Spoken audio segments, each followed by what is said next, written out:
దారి పొడవున వస్తూ ఉంటే అన్న మా తుమ్మపాల షుగర్ ఫ్యాక్టరీ గురించి మాట్లాడుతున్నానంటే మాట్లాడమని చెప్పిన వారికి ఒకటే చెప్పారు. 2014 నుంచి మన అనకాపల్లిలో తిరిగినప్పుడు పోరాట యాత్ర 2018లో తుమ్మపాల షుగర్ ఫ్యాక్టరీకి వెళ్ళాను.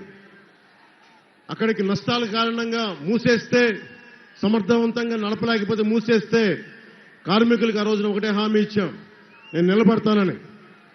అదే వైఎస్ జగన్ ప్రభుత్వం మేము వచ్చి దీన్ని తెరిపిస్తానని చెప్పి ఈ రోజున దాన్ని 300 కోట్ల రూపాయలకి సైలెంట్ గా మౌనంగా దాన్ని ఒక రియల్ ఎస్టేట్ పీస్ లాగా అమ్మేస్తా ఉన్నారు.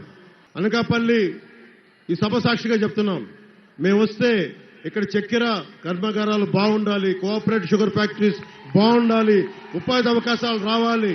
ఇలాంటి డిబేట్లు జరగాలంటే కొణతాల రామకృష్ణ గారు అనకాపల్లి నుంచి వెళ్ళాలి.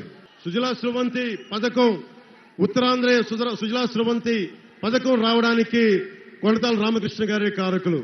ఆ రోజున అప్పుడు ప్రభుత్వంలో ఉండి బలంగా ఇక్కడ కష్ట నష్టాలు చెప్పి తెలియజేసి ఆ పథకాన్ని తీసుకొస్తే ఈ రోజున ముందుకు తీసుకెళ్లేకుండా వెళ్ళిపోయింది. అలాంటి వ్యక్తి ఈ రోజున మనకి అసెంబ్లీలో కనుక అడుగు పెడితే జనసేన తరపు నుంచి, మన తరపు నుంచి, మన కూటమి తరపు నుంచి ఎంత బలమైన గళం ఉంటుందో, ఎంత బలంగా మనం అనకాపల్లికే కాదు ఉత్తరాంధ్రకే మొత్తం బలంగా ఒక రాష్ట్రానికే బలమైన నాయకులైన